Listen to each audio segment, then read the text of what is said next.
On August 5th, 2025, 23-year-old Elson Tumwine, a third-year student at Makerere University, was sentenced to 2 months in prison in Entebbe.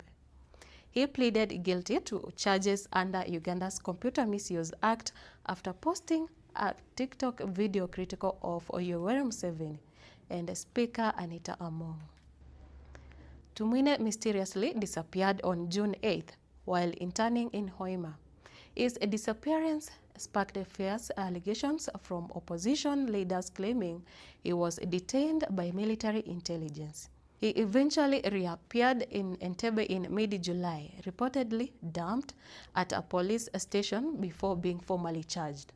In May, he posted a doctored clip implying President Museveni apologized only to the Baganda, overlooking atrocities allegedly committed in other regions like Teso.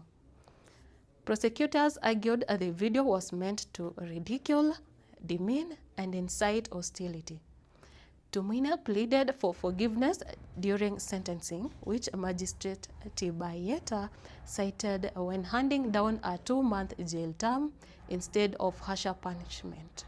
This case marks at least the 6th TikTok-related prosecution under Museveni's regime targeting online dissent. Legal experts describe it as part of a broader pattern of shrinking online civic space, enforced through vague laws like the Computer Misuse Act. Other notable cases include Stella Nyanzi, an outspoken academic jailed and declared arbitrarily detained for social media criticism under similar laws.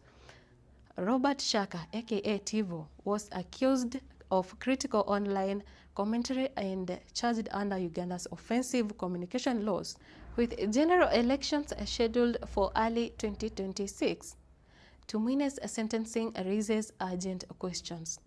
Is Uganda's digital space becoming unforgiving terrain for dissent? Are citizens being punished, not the government, for questioning state narratives?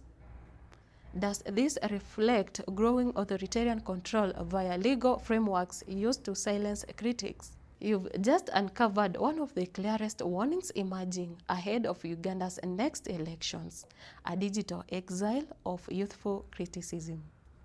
Is Elson Tumwine's fate the new norm? Or will Ugandans push back against censorship in the digital age? Share your take in the comments below.